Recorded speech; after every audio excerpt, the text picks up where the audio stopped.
welcome back to our 2024 Best of series. Today we are going through our top 10 writers of the year 2024.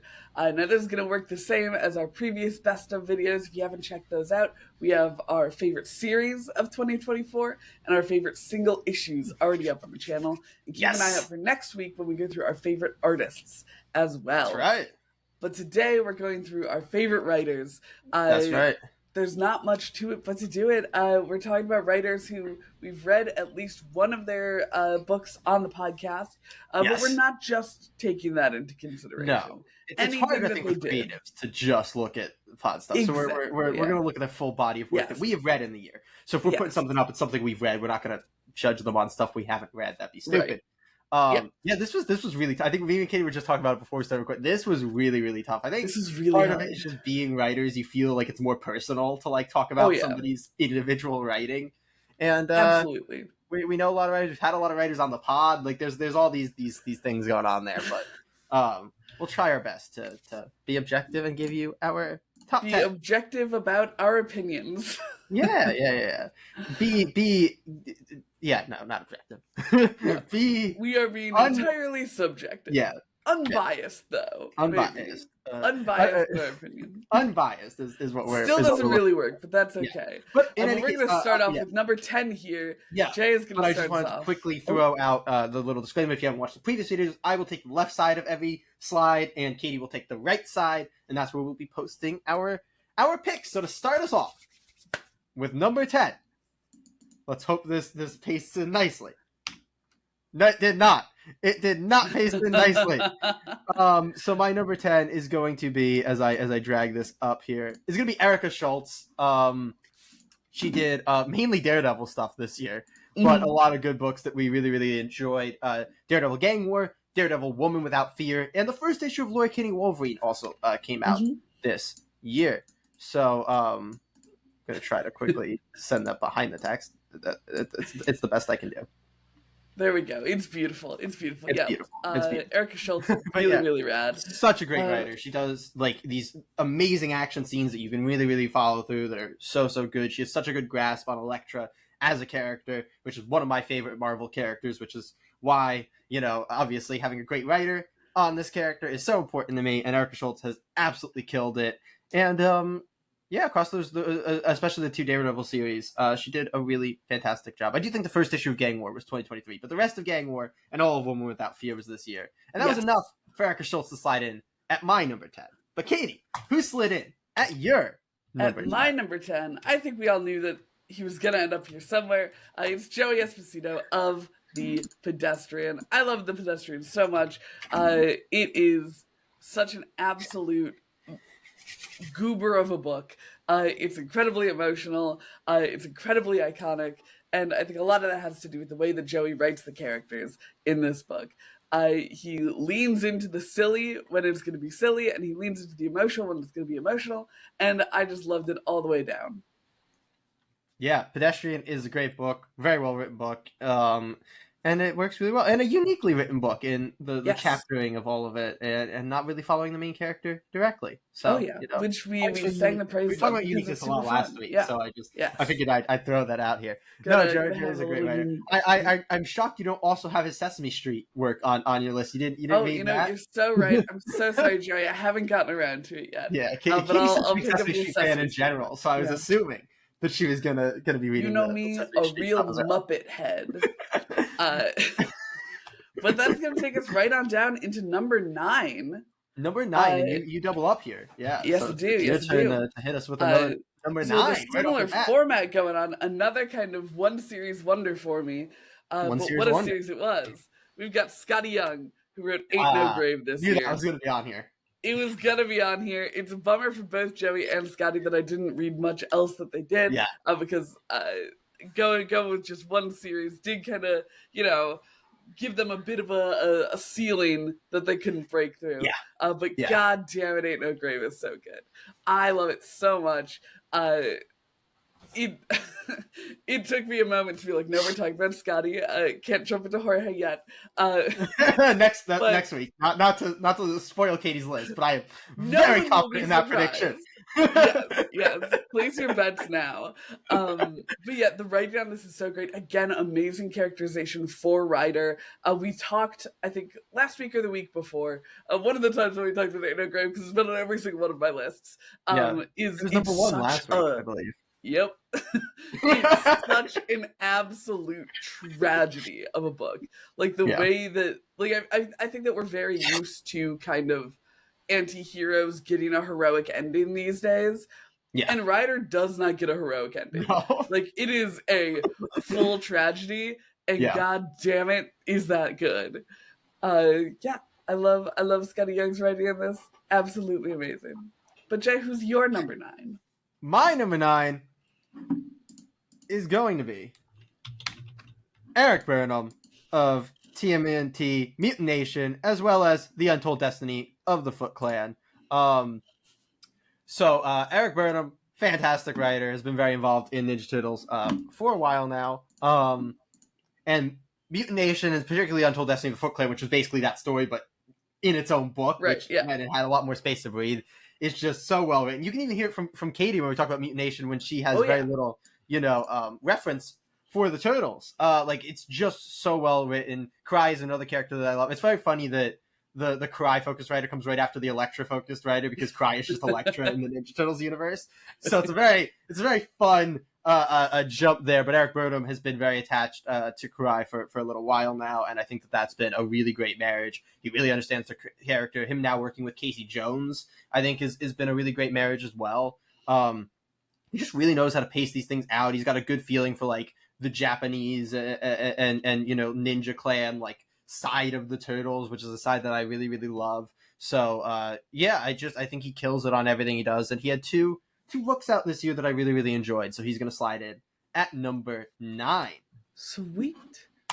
But amazing. Now it's your turn to double up for number 8. I know. So now I need to grab my copy. This might be the first one that, if you know me, you might be surprised at the numbering on this one, because we're about to talk about somebody who I consider the second greatest comic book writer of all time. This is Robert Kirkman. He is going to be sliding in at number 8 for his work on Void Rivals and the Energon Universe special this year, as I quickly grab the image. But yeah, I mean, Robert Kirkman killed it on all the issues of Void Rivals this year, as well as the Energon Universe special, but that was obviously just more of kind of the same thing. Mm-hmm. He's only worked in the Energon Universe this year. I'm very excited for Battle Beast to come out this coming year, now we're in 2025, this year, because it's going to mean more Kirkman on, stuff that maybe I'm a little bit more interested in, because I'm not a big Transformers guy. That being said, Void Rivals is still incredible. The characterization is so freaking good. I talked about the book's already built up to, like, villain figures that I think are about the most intimidating villains I've read in a comic book in a very long time. This is a brand new, at least them and their worlds are brand new, even if they're existing within the Transformers and G.I. Joe world. But Kirkman just has such a great grasp of characterization, of pacing, of everything you want out of a comic book writer. And he's a true comic book writer's comic book writer. Absolutely. Because it's made for the medium. So he slides in at number 8 here. Katie. Yeah, that man's month to month is crazy. He's a month to month man. But I feel another classic comic book writer is slipping into my number 8 spot. I'm going with Geoff Johns. Yeah. We got a couple of goats up in number 8. Yeah. Rook Exodus came out this year, and it was such a behemoth of a series for me. It was so good. It's so good. I little props to Jason Fabok, but Geoff Johns writing side of things. He did such an amazing job with, again, an incredibly intimidating villain. Also, I put on here, he also did Hyde Street, which is, that actually dragged it down a little bit for me. I was like, I'm less sold on Hyde Street, but I threw the Ghost Machine one shot on here where they introduced everything. Because oh my god, did that man hook you into so many different stories? Yeah, it was such a masterclass in hooking readers, which I think was super cool to like read and just have in front of you. But yet the emotional buy-in for Rook Exodus was right away. The world building for Rook Exodus is so cool. It's one of those things where you're like, this is a this is a property that's going to like be around. Like people are Yeah. not going to forget about Rook Exodus. I think they just recently teased that it's coming back. I think Ghost Machine just posted about it the other day. It's one that I'm going to try not to talk too much about right here. It was just to talk about the property thing because you brought it up. I think Rook Exodus is going to be something even outside of the comic book industry. I'd be shocked if it. I would be shocked if it doesn't transcend the medium at some point. Absolutely, fully agree. Like it seems like it was made to. Yeah, 100%. But yeah, do you want to you double up here, right? Yeah, so you're sure gonna double up and it's number 7 time. You're number 7. My number 7 is a similar situation to Geoff Johns, where I've got a goat who's got one amazing book and one that I wasn't sold on. We've got Jonathan Hickman here, who amazing book, did Ultimate Spider-Man this year, and the book I was less sold on was Wolverine Revenge, so that kind of pulled him down a little bit. But Ultimate Spider-Man, I don't know what even to say about this book. It's like, this is what you want a comic book, like a superhero comic book to be. It's doing exactly the right thing. Jonathan Hickman is, a pro through and through when it comes to making superhero comic books. Superman. Notable Superman writer Jonathan Hickman. Yes, notable we DC talk about comic writer, books. We know how comic book. But yeah, Jonathan Hickman, phenomenal writer. Ultimate Spider-Man, great series. Wolverine Revenge could have been better. Yep, full agreed. But yeah, if that's is that your end of your Jonathan? That is the end of my Jonathan Hickman. All right, yeah, Jonathan Hickman, great. But let's talk about my number 7. This is somebody who I'm having my first of the Katie things. This is somebody who's kind of dragged down. Well, I guess Kirkman was similar, dragged down by only doing one book this year, but especially doing only one miniseries that I read this year. So this is going to be Rich Douek of Heart Piercer. I love this book. It's one of my absolute favorite books of the year. It's so well written by Rich Douek. It's got such a great story. It's got such a great world. Like Katie was just talking about with Exodus, the world building in this book is incredible. It knows when to be dark. It knows when to have a little bit of fun. He knows when to let Gavin Smith just, take it for these awesome, action sequences. Like, there's all this great stuff.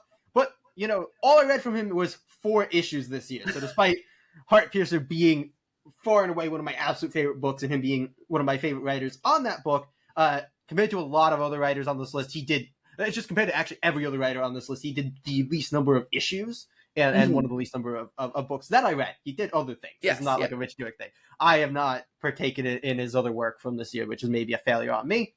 But he's a phenomenal writer. He really knows how to juggle a bunch of different balls and really make a great miniseries in the tight space that he had. So Rich Douek at number 7.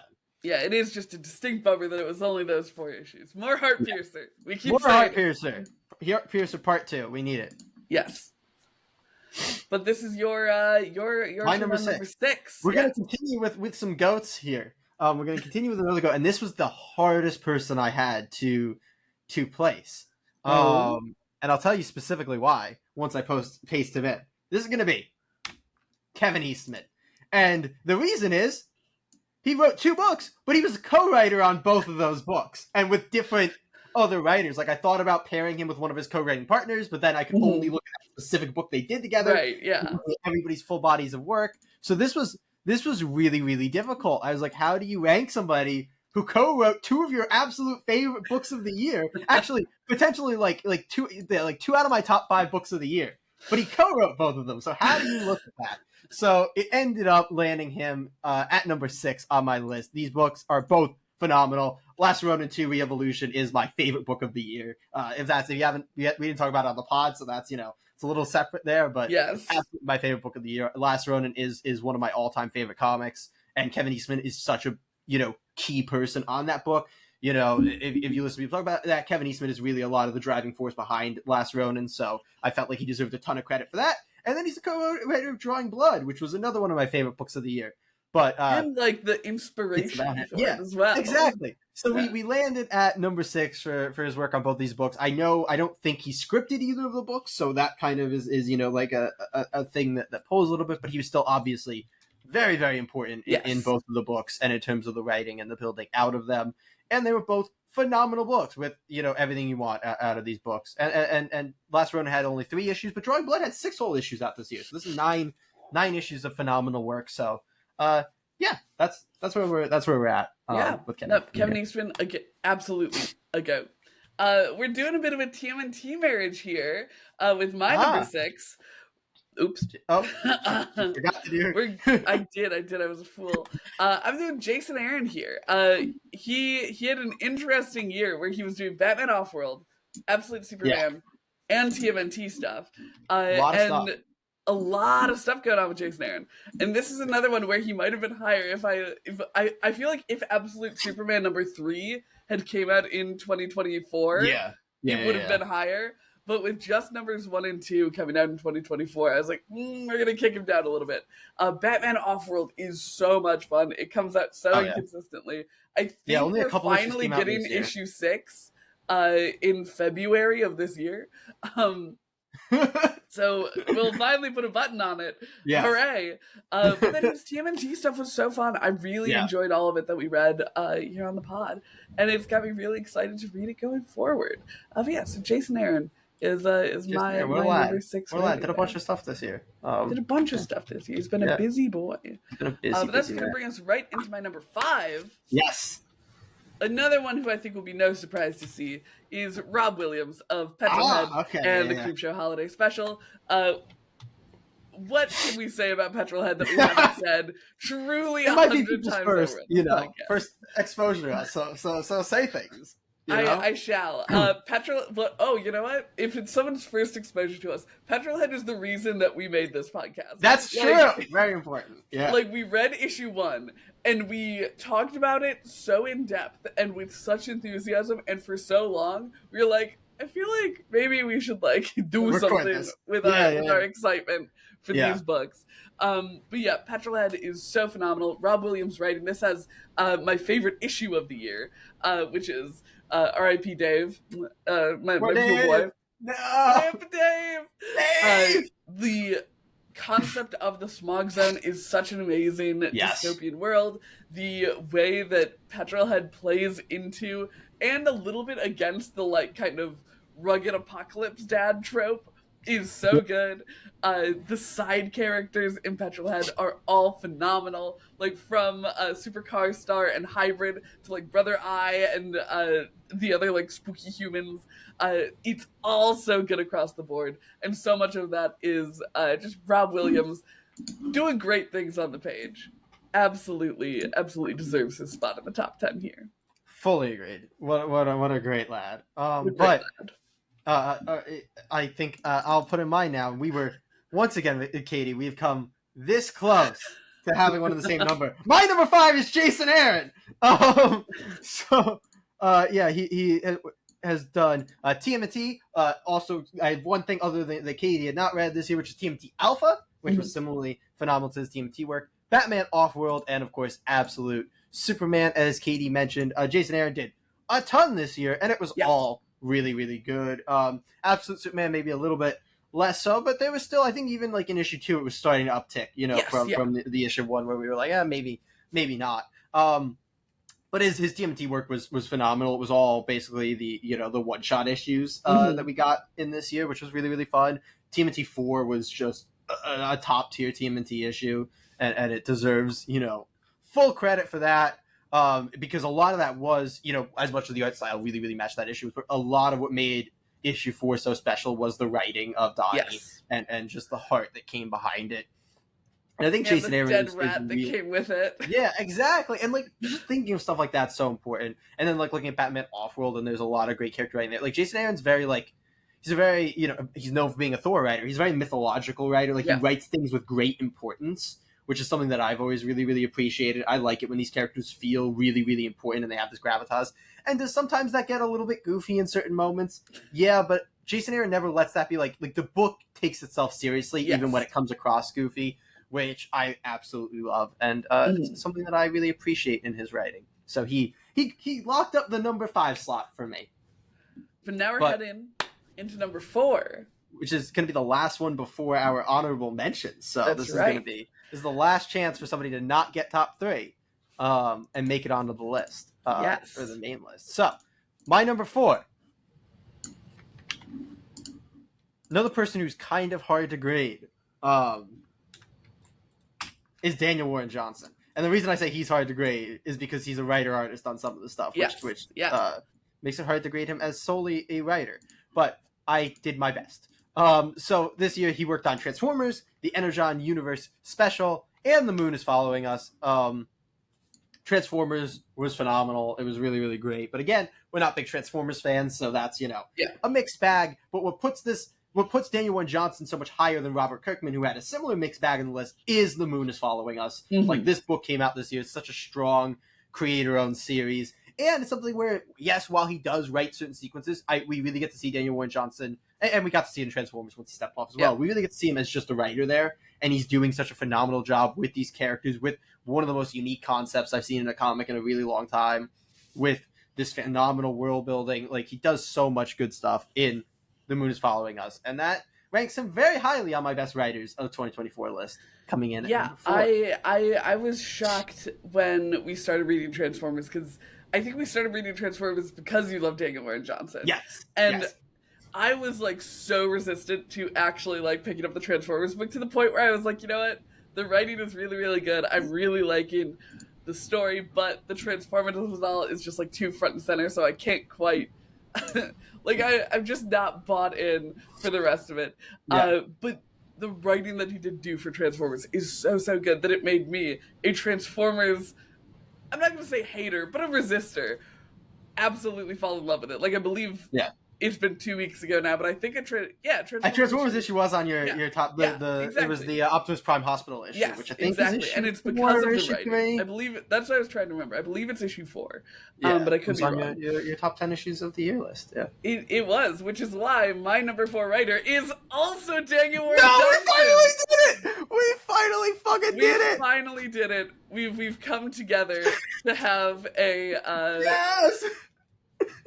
same writer, or a same thing in the same place. This is the first time across 30 all 3 months so far. Yeah.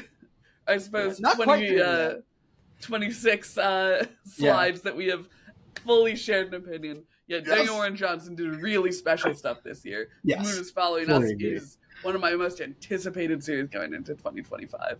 I'm so hyped to keep going with it. Every single issue is so exciting. I was really starting to feel it out there as you started talking. I was like, is this finally it? Or are you gonna sidestep me again like you did the 6 fingers last week? But that's right, because we almost matched. Yeah, we almost matched last week. But it's honorable mentions time, which I assume we'll just. Do we want to post? I don't know how we're going to do this. Let's just say names and post covers, I think. We didn't put a text box here for this. Cool. Yeah. I'll go first. Why not?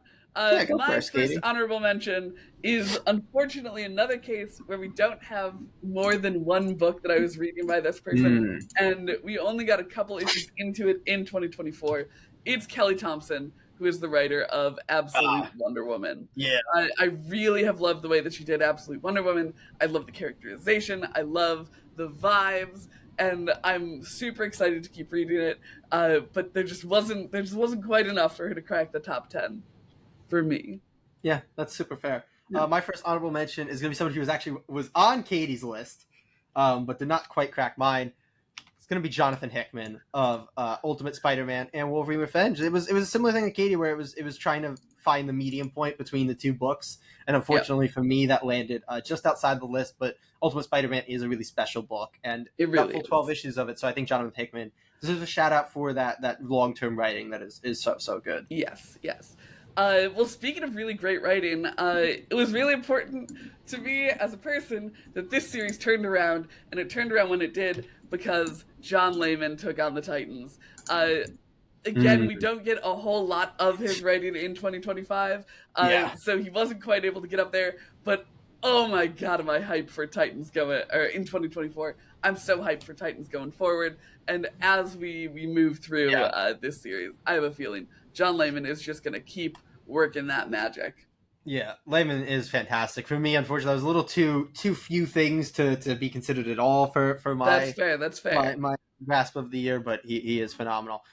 This one, though, was similar to somebody who I felt I unfortunately couldn't grade them in like a correct way to put them on the list, which is David Avallone of Drawing Blood, which is because compared to Kevin Eastman, where I at least had 2 different co-writing things, Right, yeah. the only thing I had for David Avallone this year was co-writing Drawing Blood. And I was like, if you are only the co-writer on one book I read this year, I don't feel like I can quite accurately place you in my list. But Drawing Blood was phenomenal, one of my absolute favorite books of the year, and David Avallone deserves credit for that. So he is an honorable mention on my best writers of 2024. Right, and my final honorable mention, another GOAT, is Geoff Loeb. The Long Halloween is, every time we talk about this book, we talk about how it just feels like this is Batman. It's not someone's interpretation of Batman, and God, that's so important. It's so like I was gonna say honorable. What am I looking for? I don't know. Honorable's the perfect word. Honorable mention. You know what? Fair enough. Yeah, it is. It is so honorable the way he writes Batman. Yeah. But the writing on this series has been just top tier through and through. And another one where I'm super excited. I have a feeling with Hush 2 coming out in 2025, he will be jumping up from honorable mentions next year. Yeah, I'm very excited to see how next year, like, who retains, where they move. Like, next year we gotta throw on, like, as much as it might be, it might have to be sad, but like the sports thing of up 2 spots, down 3 spots from 2024. But yeah, my final honorable mention is actually going to go to another person who was on Katie's list, because evidently that's how my list is going. It's going to be Rob Williams of Petrol's Head and the Creepshow Holiday Special. This is a similar boat where he only did, a total of like 4 issues that I read this year across a couple different things. But the Creepshow Holiday Special was so special, and it was so uniquely and interestingly written. And Petrol Head is phenomenal. Really great series that capped off really, really well, and we're very excited for Petrol Head 2 coming hopefully soon. We know they're working on it. But yeah, Rob Williams is a phenomenal writer, and I couldn't do this list without talking about him because he did so much that I absolutely loved in 2024. But yeah, he's a little bit outside of the top 10, so he's gonna land on my honorable mentions list here. But beautiful. Are you ready? Now, I need to quickly go back to try to remember. You went after this, so you're going first on the number 3. Are you ready for our number 3s? I'm ready for you to do your number 3. I need to copy mine, but that's all right. Well, I am ready for my number 3. I think there's a chance that truly a man who needs no introduction. Our boy Scott Snyder, writer of Arcbound, Absolute Batman, and the DC All-In Special, or half of it, I think. Absolute Batman is such a titan right now. Like, it was a book that really, like, such a titan, oops. Such a Justice Leaguer right now.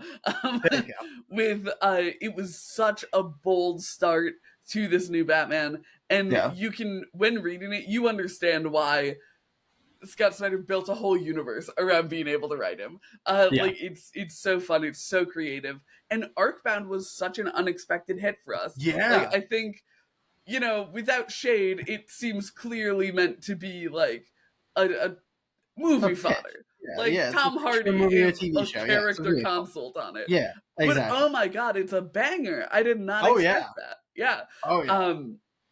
So yeah, Scott Snyder, his writing is so up my alley. He's a real writer's writer. Like, this man is basically writing prose, and as a prose girly, he knows exactly what he's doing and how to put that on the page. Yeah. So yeah, always big props for Mr. Snyder, which is why he got my number 3 spot.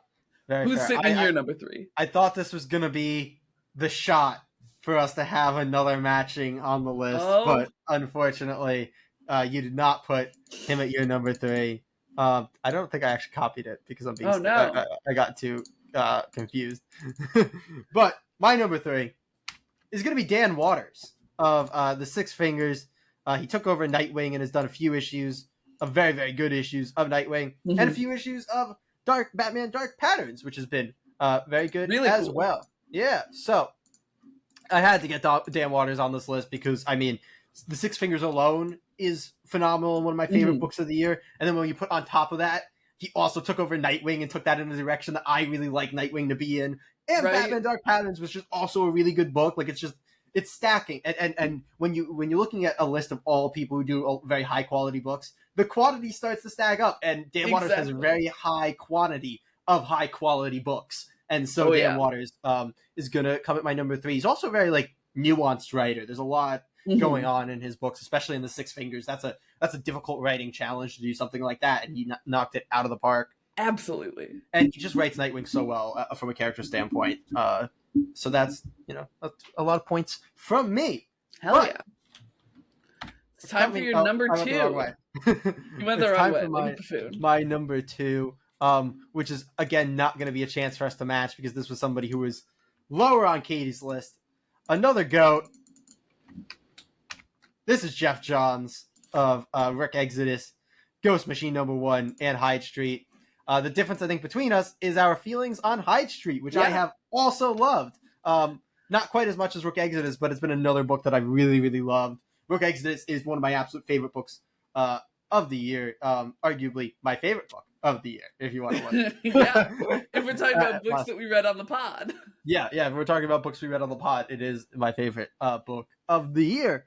And Ghost Machine #1, you basically said everything that I wanted to say about it, which is just like, it shows his versatility as a writer, like in that one package of like, here's this thing I did, and here's this thing I did, and here's this thing I did, and they're all phenomenal, and I know how to sell you on all of them, and that's really, really great, and phenomenal writing.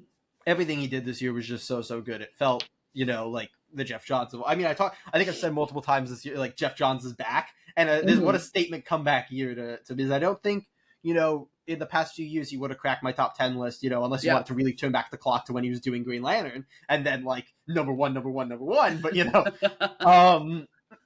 since then, he had been meandering for me a little bit, and then this year, it just, with the creator-owned stuff, he really seemed to get some sort of passion back, and it just, he proved why he's one of the GOATs, so right, there you go, at number 2. But I'm going to let you handle your number 2 now, Katie. Another familiar face from this list already. My number 2 is Erik Schultz. Oh! I have fallen in love with Elektra this year, and it's all because of Erik Schultz. Her caption, I think with her and Scott Snyder as my number 2 and number 3, we know that the way to my heart is just putting a ton of fucking words on the page. And the way that Erik Schultz looks into Elektra's psyche and, her captions are so cool and rad, and they always feel like they are moving the story forward and also enlightening you to the character, which is my number 1 goal when I'm writing, because I'm also a very captiony bitch. So it's if I can see someone who, when I read them, I say, not only do I want to do that on just they're really good at what they do level, but on this is specifically what I value when I'm writing, and she is doing it better than anyone else in the game. I'm like, that is number 2 seed moment right there. I absolutely here's the thing, put Erik Schultz on a DC book and she'll be number 1. I'm not gonna say that her writing a character who I didn't really know didn't factor into her being number 2. Yeah, Katie likes you so hard. You're only number 2 on our best writers of 2024 list. Take that, Erik Schultz. Hey, Erik Schultz, go to DC. Start writing a Barbara Gordon series. I would say Cassandra Cain because I think that would fit really well, but somebody else already has that going. But yeah, bring Erik Schultz over to DC, and I will cry. I will cry tears of joy. It's gonna be hard. They're gonna keep giving her Daredevil number 1s, to lure her away instead of just giving her an ongoing. Hey, for that DC, your move, offer Erik Schultz an ongoing. Yeah, there you go. I mean, that was honestly, I wouldn't lie with this, and I'm assuming with her being number 2 on your list, it's similar to you for the best series thing. It being 2 different Daredevil series versus 1, I think certainly hurt that, and landing on the best series list last week. So Absolutely. Give this woman an ongoing. Give this woman an ongoing in 3 minis now. 3. She's so good. Why do you need to keep going back to 1? Just let her keep writing. But are we ready to talk about our number 1s of 2024? Tell me who landed at number 1 on your list. I feel like I have an educated guess, but I'm gonna let you. I'm gonna let you do it here. It's Erik Schultz. Just kidding. It is Dan Waters. Go. Yep. I said that we have the best. I was gonna be shocked if Dan Waters somehow wasn't on your list. Here's the thing. I part of the reason that I was thinking about the fact that Erik Schultz ended up at number 2 is because I'm like, Dan Waters is so good at what he's doing this year with the Six Fingers, with Batman, But what really sold me on it is, oh Nightwing. shit, Yeah. I'm reading Nightwing again. Like, I was reading Yeah. Tom Taylor Nightwing for a good long while, for like 3 years, and then I kind of stagnated because I finally fell behind and was like just not insanely motivated to pick it back up again. Because I'm like, oh, they're doing cool things, but they're doing kind of a lot of the same stuff. Yeah. And Dan Watters really has just brought a breath of fresh air into Nightwing. I am so hyped about it. And frankly, the fact that he's writing a Nightwing that you love, so I get to talk to one of my best friends about our favorite comic book character, is absolutely invaluable. Oh yeah. Like, I mean, and it feels great because I feel like for so long, like I was trying to abstractly like say to Kate, like, this is what I want out of Nightwing. Like I was like, this, like, Nightwing, I want a Nightwing who's like this. And then finally Dan Watters came out and did it. I'm like, hey, look, that is what I want Nightwing to be. That right there. Again, I love the Bruno Redondo Tom Taylor Nightwing. Yeah, absolutely. But this is really just a really special new start for Nightwing. Yeah. And so Six Fingers. I was gonna say, and he did the Six Fingers, which cracked my I think top. Oh, what was it, like number 4 or 5? I think 5. I think last week, something like that. Because it's just so good. The Six Fingers and the One Hand, really, really just insane. Like you said, writing challenge to be writing this with Ram V, doing this weird editorial mesh. And then just also the individual complexity of Johannes as a character with the world building of it. And then Batman Dark Patterns, again, what a cool and original introduction to the Batman mythos. Dan Watters did absolute god tier work this year. And I am so excited to see what he's doing. That's why I was like, I thought there was a chance we were going to match at number 3 there. And then once we didn't, I was like, oh man, Dan Watters be high on Katie's list, because like I didn't think there was any chance Dan Watters wasn't going to be on your list, and I would have been shocked. There he is, number 1. But I'm sure you have an educated guess here as well. I sure do. I feel like I danced around it earlier too when I talked about Robert Kirkman being my second favorite writer of all time and being at number 8. Well, where else is my number 1 favorite writer of all time going to be other than at number 1? And look at that chunky list. Mr. Waltz, please. Your subtitles. Why does every book have such a long subtitle? No, it's gonna be Tom Waltz. Just the goat doing goat things. Don't worry about it. We have to make the book smaller. I like that you put Mutant Nation on there instead. Oh right, Pod Book. Yeah. I put the Pod book on there. Yeah. Did that not? It did not go behind. Here, you. There we go. Yeah. So yeah, I mean, it's just a thing of if Tom Waltz writes a book, I read it. So every single thing he wrote this year is on the list. But I'll start with the Pod book, and we'll. I'm sorry, you went a little bit on Dan Watters, but I'm sure I'm going to go even longer to try to hit on everything here. But yeah, Mutant Nation we talked about on the pod. I talked about it a little bit from the Erik Burnham side earlier, but it is just so great to have Tom Waltz back on these characters. To have him writing Raphael is great. To have him writing Metalhead is fantastic, and he's just done a great job with the 2 issues that came out in 2024. So that would not have been enough on its own, because it was only a couple of issues, but they were fantastic. Then we jumped to TMNT Alpha, which I talked about a little bit with Jason Aaron, but the brunt of TMNT Alpha was Tom Waltz. It was his Mutant Island story, and it was one of my favorite one-shots of the year. It was one of those things where if it was something we read on the pod, it would have been on my best issues of the year list. It was so good, and that was really the moment of, oh, Tom Waltz is back on the main, Turtles line. So that was just so incredibly important for putting him up. It's so well written, and I mean, whenever he gets to write the mutant animals, like, they're his babies, he made them, and he knows how to write them. And then we jump to something that he only co-wrote, but it is my favorite thing ever. It is The Last Ronin. We had 3 issues of The Last Ronin 2 Re-Evolution come out this year, and it just continues to be fantastic.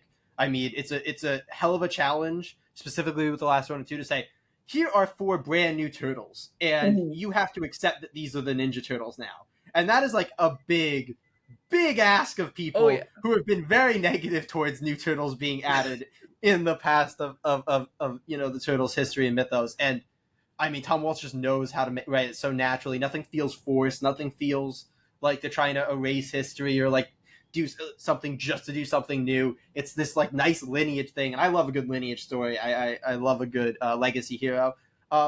but as I usually say, I like it when the original ones are gone, and they murdered all of them in the last Ronin. So it is the perfect time for it. And then just to quickly cap it off here, he also did Godzilla Rivals, Mechagodzilla vs. King Ghidorah, which was another fantastic one-shot that we did not read on the pod, but that book was epic and grand scale. And for somebody who does not know much about Godzilla at all, still absolutely loved it. And then capping off with his first Marvel work, he worked on Wolverine this year for a Blood Hunt miniseries, which, despite me not being involved with the Blood Hunt event in general, which I'm sure hurt a little bit, was still really, really cool. There was some cool stuff in there. Wolverine becomes a vampire temporarily. There's a lot of great stuff. It's fun. So, yeah, I mean, I don't think it's a shock that Tom Waltz is number one on this list, but he knows what he's doing. He knows how to do everything right. Like, all of these books are chock full of great characterization and these epic action moments and just a good balance of everything. He's really, like, a master of all elements, is like how I usually describe him. It's just every element of the book is so good, from your caption writing to your dialogue writing to your pacing. So I'm going to stop because I've been going off for a while now, but Tom Waltz is my number one because he's great and he wrote a lot of great stuff this year. That he did. Well, that is our top 10 writers of 2024.